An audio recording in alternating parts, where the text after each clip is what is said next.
Welcome to the night mode edition of the Mark Jackson Show. I'm Mark Jackson. This is my dynamic co-host, my guy Blue. Hey Blue, it's a tough Mother's Day for you. A couple of your teams went down. It's a tough Mother's Day for me. What you mean? Both my teams didn't go down. I picked the Nuggets to come back. Yeah, but Ant-Man, to quote you, I mean, he was spectacular, but the team fell short. What more do you want from Ant-Man? Look at you. Look at how they prey on the man's downfall. He had 44, and the first thing, we're not even a minute into the episode, and the first thing you come in is rooting for our downfall, man. Yeah, I'm still with Ant-Man, but the expected outcome happened tonight. The Nuggets took care of business. It's a lot of games left. On a side note, I just want to say, that is a nice yellow. Is that mustard or what is that? What is that? Immaculate. Wow. Don't do that. I figured yesterday I had on an orange. People could think that was Knicks. Today I'm wearing the yellow. People could think it's Pacers. It's neither one. Just a hoodie. Wow. I just put two and two together. Pacers. That's crazy. No. Hoodie. No. Bananas and pajamas. Oh, man. Oh, man. Okay. All right, pause. Real quick, before we get into these games, let's give a shout out to our sponsors, Underdog Fantasy. Go ahead and scan the QR code or click the link in the description. Play the Pick'em game. That's our favorite. All right. As you said, it was some rough games tonight for a few teams. Where we're going to start off is the better game of the two, and we're going to go to the Western Conference and see Denver and Minnesota. Let me just get your first thoughts of what you saw tonight, Pops. I saw a championship team not satisfied with winning one game on the road. They came with a mentality and an approach that was aggressive from the jump. The defense was, on point. Offensively, they continued to put the ball in the hands of the Joker. Use Aaron Gordon also as a ball handler, taking pressure off of Jamal Murray. They were absolutely stellar. The game plan, reading double teams, getting guys involved, trusted the bench a little bit more. But it was a emphatic statement made by the Denver Nuggets in a big time, in my opinion, must win. Because I felt I picked the T-Wolves to win this series, but as the series progressed, I did believe that whoever won tonight's ball game would win this series. So it's going to be awfully interesting to see how it plays out moving forward. Yeah, what I saw tonight was a team that remembered who they were, and that's the craziest part. Seeing the Nuggets from those first two games and the Nuggets tonight, it's crazy. It's a team who's found their identity once again, a championship caliber team, and I feel like they're just outplaying and at times outwitting this Minnesota Timberwolves team. That defense that we saw stop JOKIC early on is starting to find some holes, man. And so it's going to be interesting leading on to the rest of this series. Yeah, that's a great line. Remembered who they were. And to me, I only saw one guy in a T-Wolves jersey match the intensity and the confident level of the Denver Nuggets. That was Ant Edwards. Where is that defensive lockdown team that we saw take control of the series in Denver? It has been missing in action. It's been disappointing. Now, all of a sudden, the Nuggets are playing aggressive. They're playing with force, and it's the T-Wolves that's on their heels. They got to find a way to get that nastiness, that tenacity that they had, that edge that they had defensively back into this series, because before you turn your head, this series will be over. It's a different animal now that they're fighting. The Nuggets clicking on all cylinders, and the Joker just making plays all around the floor. And now all of a sudden those role players playing like legitimate role players, like championship role players.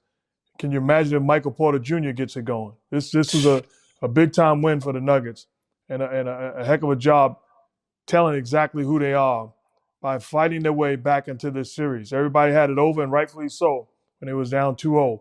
Get Minnesota coming back home, but they responded in a big way. Yeah, these NBA playoffs is like a diamond tester for these basketball teams and finding out which ones are real and which ones are fake. And I think seeing these Denver Nuggets face adversity going down 0-2 coming back when they had every right to be like, yo, we won multiple championships, we could fade the black. They came back, tied this series up, and now it's a test for this Minnesota team to see, hey, when you get punched in the mouth, can you step back up? And as you said, I only saw Ant-Man step up tonight. And I've been there before. I've been there as a coach. I've been there as a player. I watch teams. You get in that locker room, when you're up 2-0 and you've won 2 games in Denver, you get in that locker room, everybody's a world beater. Everybody feels confident. Everybody has swag. The bus ride is different. The plane ride is different. The next day's practice is different. Now all of a sudden, you done lost 2 games in your own building and this series is tied. You get to see who's made of what. The Nuggets responded and showed what they are made of. T-Wolves now, they got to find their bounce back. They got to find their confidence. They got to find their swag back. They got to find their competitive drive back to get back into this series. It's far from over, but I don't like the way that they're on their heels. They haven't fought the same way they fought in Denver. And somebody, you see Ant Edwards try to will his way and impose his will on the game and send a message, but I didn't see anybody joining him in the fight. And they got to get back to that. It's a young, inexperienced team that hasn't experienced much success individually or collectively come playoff time. They got to find a way to regroup and huddle up and get back to the team that took care of business in the first 2 games in Denver. Yeah, I don't know if Minnesota can do this when you have Jokic, Murray, and Gordon exploding on all cylinders like this. Pause. What can you do if you're the Minnesota Timberwolves? How do you slow them down? What's the game plan? Well, one of the adjustments, the T-Wolves was able to disrupt the Nuggets by picking them up and extending the pressure, harassing Jamal Murray. And now all of a sudden, which is brilliant, the Nuggets put the ball in the hands of JOKIC and Aaron Gordon. They're utilizing Aaron Gordon like the Aaron Gordon that was in Orlando. Power forward, bringing the ball up the floor, comfortable, running the action. And the JOKIC, we already know he has point guard skills. So it relieves the pressure and it allows the Nuggets to get into their offensive sets comfortable and execute in a fashion that we're accustomed to watching them execute in. Somehow the demand has got to be put. You got to find guys that have the ability to extend. If you put KCP, if you put I saw Mike Conley defended Aaron Gordon for a couple of possessions. Now all of a sudden you got a mismatch on down low or somewhere on the floor that they exploit and expose. Aaron Gordon has the ability to bring the ball to the floor. JOKIC has the ability to bring the ball to the floor. So they got to find a way that they can extend the pressure defensively that they extended in games 1 and 2. It'll be interesting to see if they figure that out. And can you legitimately do that with Rudy Gobert on the floor? That's not one of his strong points. It's tough for me to ask Rudy Gobert to pick up the JOKIC full court. That's not going to work. But you got to figure out a way to get them out of rhythm. Pops, I got to ask the tough question, man. And you can give me, it's hard to answer it clearly now, but you can give me a good answer. Are the Timberwolves front runners? No. I won't say they're front runners. I won't say that at all.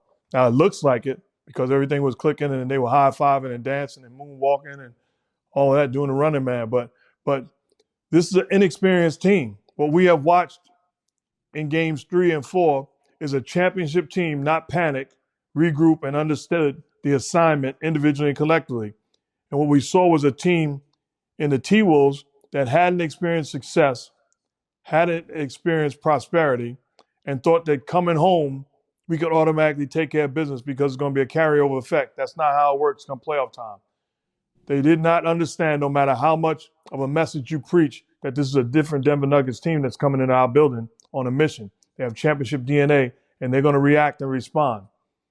I don't care how many times you tell a young team that, they're going to be caught off guard and be surprised, especially if they don't get it going early on in game 3, which did not occur. Give the Nuggets credit. And the message now is easier to preach because you have the data to preach it. This is a championship team that now made it a series. We got to get back to who we were in games 1 and 2. All right, Pops, I need you to put on your Coach Mark hat early on in the episode, but I need you to throw it on real quick and give this young Minnesota team some game plan or some type of encouragement going into this next game, Game 5 against the Denver Nuggets. People outside of the Mark Jackson show had the Nuggets winning this series, fellas. They didn't give us a chance. So do me a favor. Disregard where we won and where we lost. At the end of 4 games, it is a 2-2 series. It is 2-2. I don't care where we played.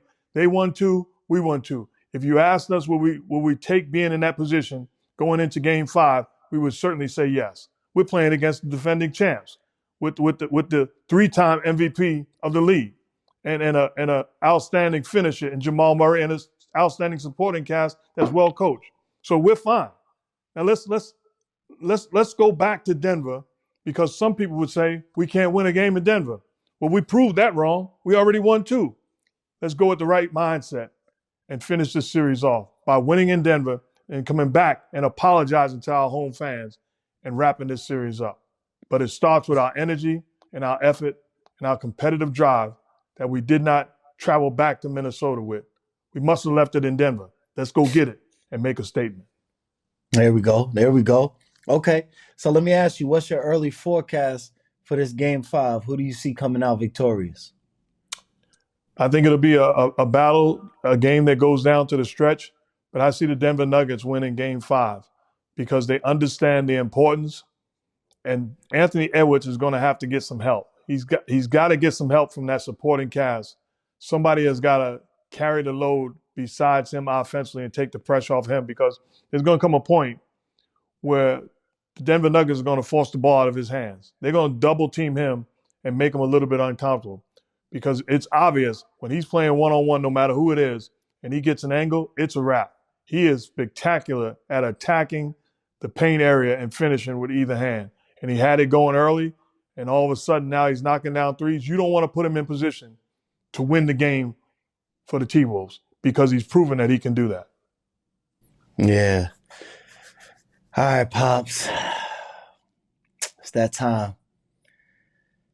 Tough night tonight for the New York Knicks. What did you see out of the Knicks getting drilled by the Indiana Pacers? They just weren't there. What I saw, they just weren't there tonight. But let's go to you first and give me your explanation of what did we watch? We watched and witnessed a statement made by the Indiana Pacers that this series is far from over, and that they are the fresher, livelier team. And we thought it was going to be over. They came and took care of business at home in a huge way. They made a statement. They blew out the New York Knicks. They imposed their will on the Knicks.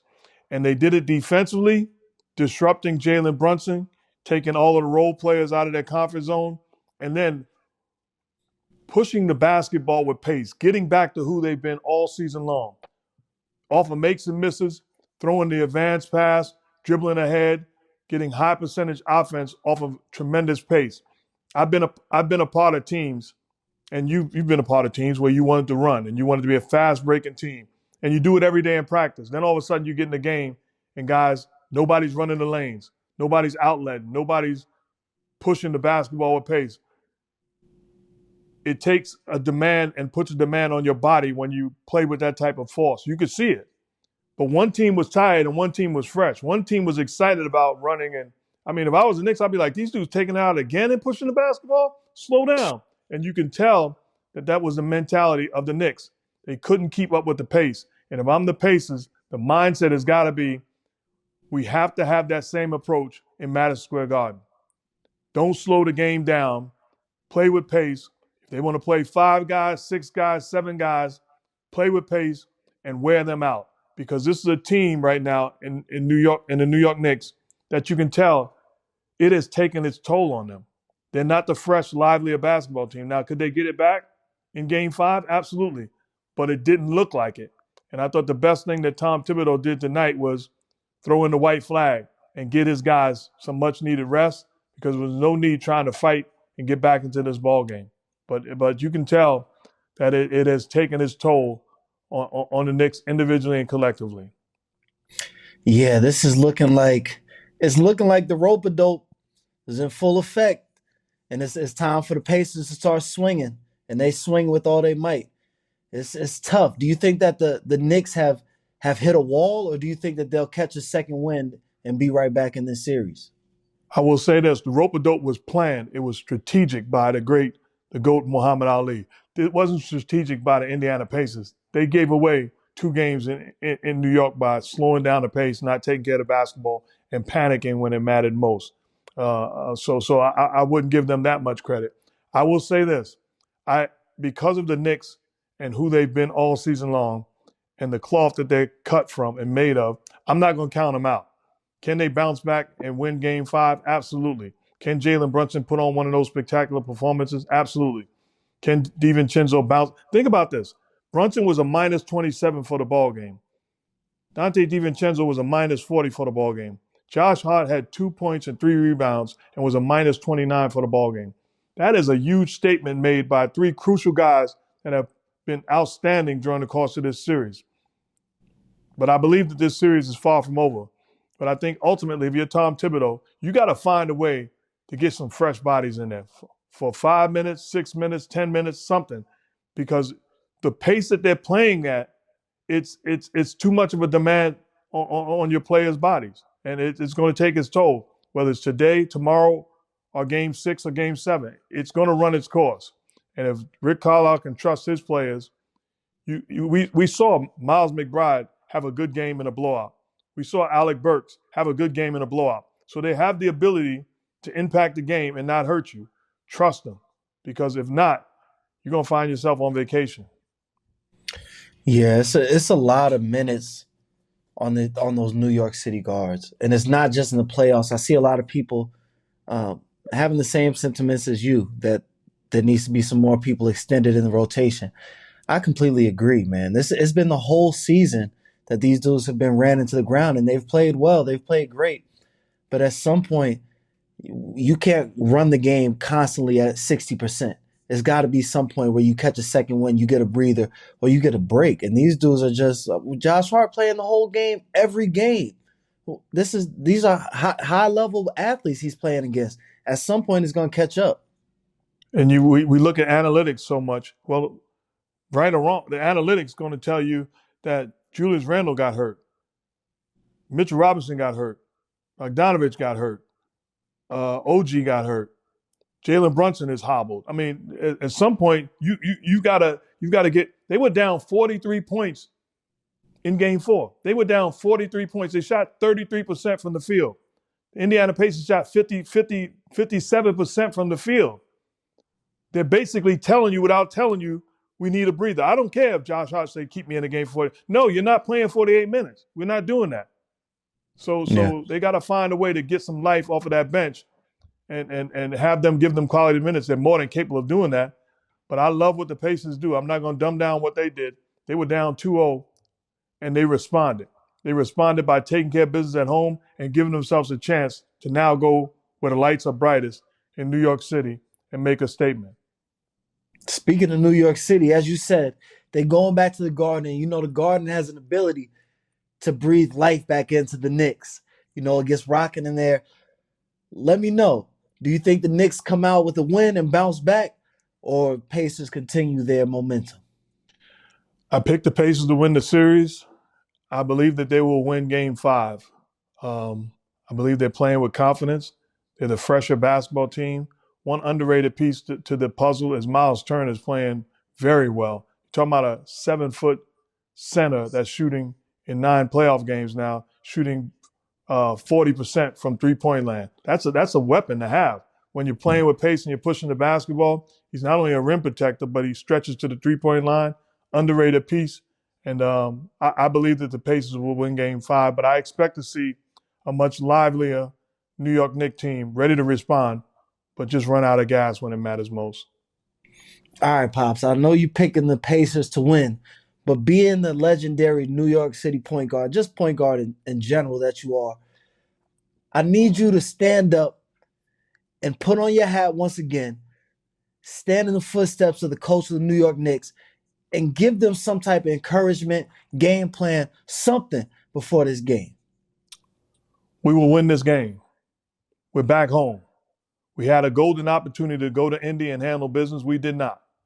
But we've earned the right to have home court advantage. And we're back home. And Jalen Brunson shot 0 for 5, shot 6 for 17 from the field. DiVincenzo was 3 for 13. We gave away a game. We got annihilated in game 4. That's not who we are. I'm trusting that who we've been throughout the course of the year is that dominant, hardworking, competitive, desired team that outworks everybody. And I'm going to take responsibility to Miles McBride, to Alec Burks, to whoever I call on. You're going to get an opportunity to impact the game. I've sold you short, but this is going to be an opportunity to go down in history as a legendary New York Knicks performance. We're going to get it done by any means necessary. We're going to get it done. There we go. All right, New York, stand up. It's a big game coming up. I hope y'all ready. You know, we'll be here at night ready to break it down afterwards. While you at it, go ahead and hit that like button, subscribe, and comment. Show us some love. Let us know what you're thinking. Pops, 2 games Monday night. We broke down the Celtics pretty good in the last game. We want to know what's going to happen in this next game. Donovan Mitchell's calf is a little bit messed up, but what do you see happening in this upcoming game? I understand that the Celtics are a veteran playoff basketball team. They've gone to the conference finals. They've gone to the finals. They've been in a boatload of playoff games, high-intensity games. They are fully aware of what this game means. You can take the life out of the Cleveland Cavaliers or you can give them life. And I like what Jaylen Brown has said. I like listening to Drew Holiday. I like listening to Jason Tatum. They understand, and they're going into this game with a sense of urgency. I fully expect the Boston Celtics to put the Cleveland Cavaliers on the verge of going back home and come up with a big-time victory.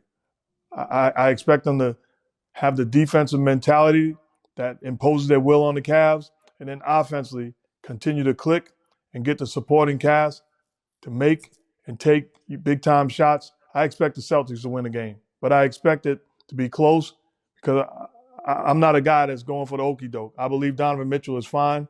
I think Darius Garland will play better. I think Karis LeVert will play better. It'll be interesting to see because a game changer could be Jared Allen. Is he healthy? Can he give you something in the middle of that lineup? But I expect the Celtics to win it. Yeah, I'm sorry, Pops. Celtics winning. I'm sorry. Cavs played good. What are you apologizing to me for? No, I'm just saying, like, the Cavs played good. I'll just say Cavs played good. They competed. They got their win. They did it for their city. Now it's time. It's time to go to Cancun. It's a wrap. Family's going to see them. Family reunion, summertime, beach vibes, pools. It's on the way. Wow. You don't give them a chance? No, these dudes don't have a shot, man. I'm sorry. They don't have a shot. You giving them a shot? Be realistic. Yeah, I'm giving them a shot. I'm giving them a shot, yes. They don't have a real shot, Pops. See, this is how we forget. We forget we had a Boston Celtics team that didn't show up in Boston. It could happen. And this is a Cavaliers team that understand what they did in Boston, and they can do the same thing in Cleveland. They're going to have – it's going to be an opportunity. It's going to be an opportunity to make a statement and extend this series. I'm picking Boston, but it's not like I'm not like you just throwing away the Cavs and sending them on vacation already. It's tough for me not to do that. We haven't even seen – I'm telling you, we haven't seen the best Boston Celtics basketball yet this playoffs. They just rolling through teams. We ain't even seen them at their peak ability. I'm telling you, they're gonna cook them. It's a wrap. I will say that. Interesting, when you look at the Celtic team that people say coming out the East and have a chance to win it all, and you look at the Denver team that people say coming out the West and you have a chance to win it all, now you don't sound too crazy when you say I can see them being beaten. I can see other teams give them problems because I haven't looked at any team that looks like they're the runaway champion. They all have flaws. They all have weaknesses. They all have strengths. And they all can be exposed with the right game plan and the correct discipline. Yeah, I think though, my issue is that if the Celtics play up to their capabilities, the Pacers or the Knicks really shouldn't feel like they have a shot against them. But because they come in and it's just across the league how they all play, everybody has a shot. It's weird, but I don't think that it should be that way. The Celtics, to me, talent wise, are ahead of the pack. That's without Porzingis or with No, Porzingis. with Porzingis, with Porzingis. But that always plays a role. You got to be healthy and whole. But I truly believe the way that the Pacers play and the way they push the pace and force the issue and knock down threes, and if they buy in on the defensive end, then they can create some problems with whoever they face. All right, so we need Coach Mark for this young OKC team. You talked about them a little bit, but they need some encouragement because they're dealing with some veterans that are ready for war. So give them some words of advice going into this next game, Pops. I have no words for them. I got no words. There comes a point in time when we've been doubted, questioned, and inexperience has been our title. I don't embrace that title. You don't embrace that title. Guess what, fellas? I got 3 years of coaching experience. I don't embrace that title. I'm going to make the proper decisions over here as a coach and as a leader. And I expect you to make the proper decisions as big time players that you are. We got a guy that should have won the MVP this year. Let's follow his lead. Put the pressure on him, follow his lead, and let's go get a big time W. I don't care who we face and where we face him. We are more than capable of handling our business. Now let's go out there, let's execute at a high level, and let's make this the series that everybody's been anticipating. We are the number one seed. We are the number one seed in the Western Conference. We have proven over the course of an 82-game season that we are the best that the Western Conference has to offer. This is Now crazy. go out there and act like it. I Nah, saw those fireworks. 2 episodes in a row. I think that's just the congregation. Purpose. I think that's just the congregation. Nah. I don't know. I can't explain that. Nah, our producer Jeff in the back somewhere clicking a button like that was fire. Jeff in the back, like, bring it in, bring it in. Yeah, like no, that's hilarious, man. But you gotta get that backcourt and Jalen Williams and Shai Gilgeous-Alexander to go at Luka and Kyrie the way they did early in the series. They gotta send a message and inspire the troops. Yeah, OKC is a different team when we see that Jalen Williams come out after he switched his shoes. When he plays with that level of aggression on offense, looking for shots, attacking, then it gives SGA another option that puts pressure on that Dallas defense. So that's a key that I think is going to be important in this next game. Let me ask you, did you see that video where Kyrie, it showed the side-by-side images of Kyrie making the spin move over Klay Thompson, I believe in 2016, and then making the same exact move over Jalen Williams? Yes. That's poetry in motion. You don't stumble into that. That's a huge amount of time of working on your craft, practicing, rehearsing, so that when the curtains open up and the bright light comes on, he shot that shot 1,000 times. That was a layup to him. That's absolutely unbelievable. That was. It's kind of like those videos that I showed you and I told you about with Anthony Edwards and Jordan next to each other looking just alike. It's just like those, you know?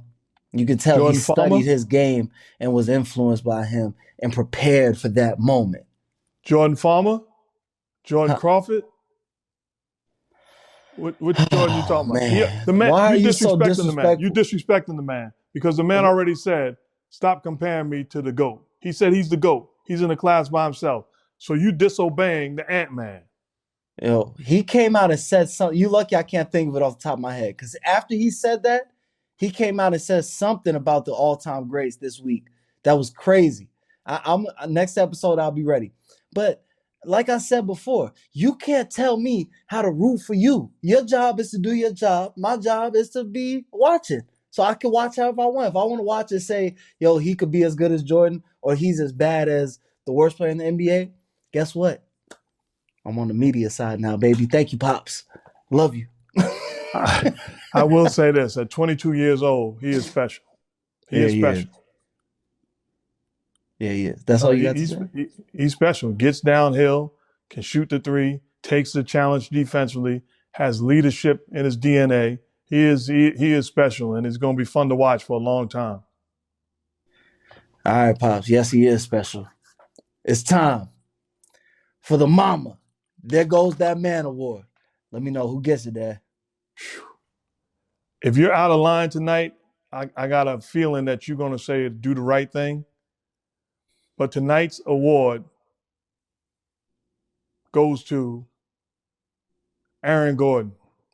Aaron Gordon, 25, 7, and 5, shot 10 for 11 from the field on the road. Big time victory. I wanted to go with Tyrese Halliburton. I wanted to go with the Joker. But what Aaron Gordon did in taking the challenge defensively was special. And I'm just in the mood. I'm just in the vibe. I'm just feeling like celebrating the background singers. And once again, Aaron Gordon wins the Mama, There Goes That Man award. You little troll. You're trolling. You're trolling. You're not serious. Who are you saying? You're not serious. I'm serious. The dude shot 10 for 11, 25, 7, and 5, and great defense on the other end. A dude on his team at 35. What you want me to do? Give it to the dude at 35. It was taking all the attention. They was literally double teaming JOKIC, which we didn't really touch on, but I didn't agree with that decision either. They was double teaming Joker. That's the reason why Aaron Gordon was open a lot. So give him his credit. But Pops, do the right thing. Yes, the winner of the Do the Right Thing award is none other than the Joker, Nikola Jokic, the winner of the Do the Right Thing award. Great job tonight. I don't know nothing about that other award. We don't give that the stamp of approval. No. You are so disrespectful, man. No. Where's the love for the background singers? Where's the love for the supporting cast? Where's the love for a guy that goes out and get 25, 7, and 11, misses one shot over the course of the game, and plays stellar defense in setting the tone for your team on the road? Where's the love for that? I gotta appreciate you because I got a feeling like if you show a lot of appreciation to the background singers. So like if you was just watching this show and you was somebody like in the comments, I could tell you would really like me. You'd be like, yo, Bluu is great. He's doing great. He's carrying the whole show. He's doing so good. No, I'm just part of the big man, the Joker. You is carrying the show, and I'm just Aaron Gordon. Just hit me on the back door, let me throw a dunk, and let me look good. I'll trick the public into thinking that I'm nice like that, but you be the Joker and be the best player on the court, and that's what it is. I really appreciate your fake humility. I really appreciate it. But what would Ant Edwards do for a background singer like Aaron Gordon and the numbers that he put up tonight? He'd be leading the series 3-1 right now. But what Aaron Gordon did in support of Joker and his presence and what he did, put them in position to win a game on the road and go back home and take full control of this series. You got to think that way. You too caught up in the numbers. That 80 you got in that rec league got you fooled, man. Caught up in the numbers. The dude was cooking. You act like he wasn't cooking. He was cooking tonight. No, he was. He made a clutch move down the stretch to ice it. He was playing. He was cooking. I could have went with Tyrese Halliburton. Please stop, man. The dudes won by 50. It was a trouncing. It was a rec league game. It was the Rucker. Huh? And he didn't play the fourth quarter. Like he was chilling. They was over there chilling. Come on, man. It was Aaron Gordon wins. You got to put some respect on his name, man. He looked like the Aaron Gordon that was in Orlando playing for the Magic. Nah, I can't lie. That's who he looked like. He did. When he threw that two-hand jam down at the end of the game, made that move, I was like, oh, snap. He in his bag. That's how he do it? Relax. He was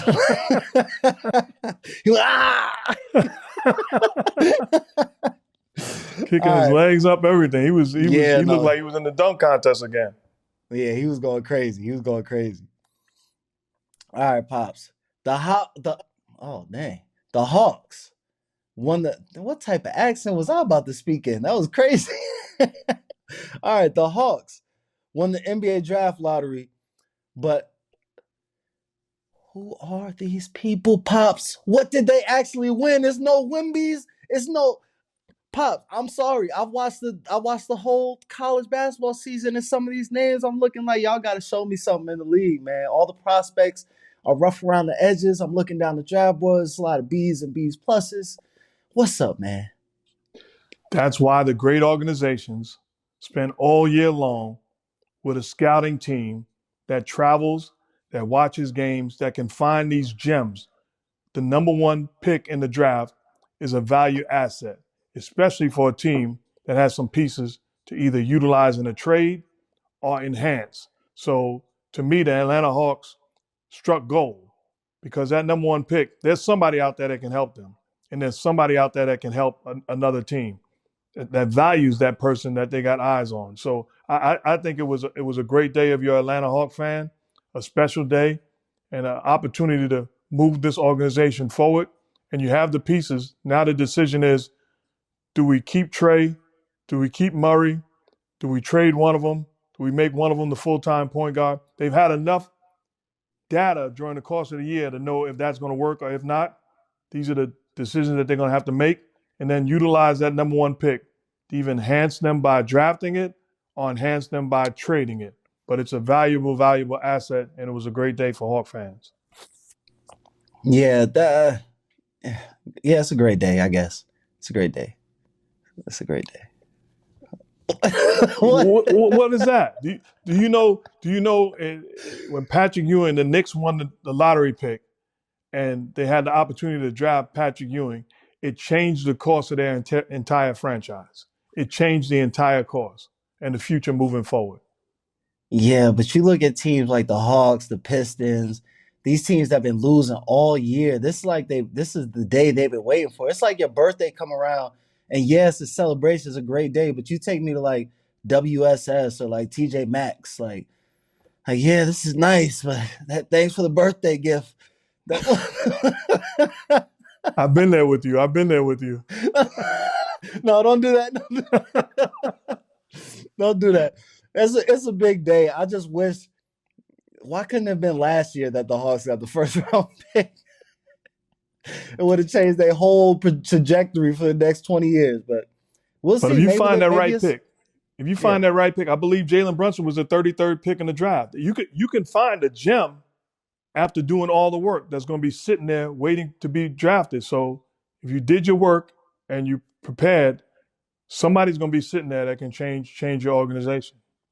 Yeah, and the NBA had a crazy run, man. These players that's in the league right now, it's been great players every single draft. It's about time to cool down for a second, man. Somebody going to prove me wrong. It's going to be a beast come out of the top 5. I already know. All right, shout out to our sponsors, Underdog Fantasy. Go ahead and scan that QR code or click the link in the bio. Play the pick'em game. That's our favorite. We appreciate y'all. That's a wrap for this episode of the Mark Jackson Show. I'm Mark Jackson. This is my guy, Bluu. We thank you for your love and support. Certainly appreciate you. Remember, move forward. Move towards the goal. Make it happen. My guy, Terrell Fletcher, says, referring to a relay race, the worst thing you can do is pass the baton to somebody that hasn't started moving yet. Make sure you're moving. Make sure you're pursuing your goal. Make it happen. Blessings.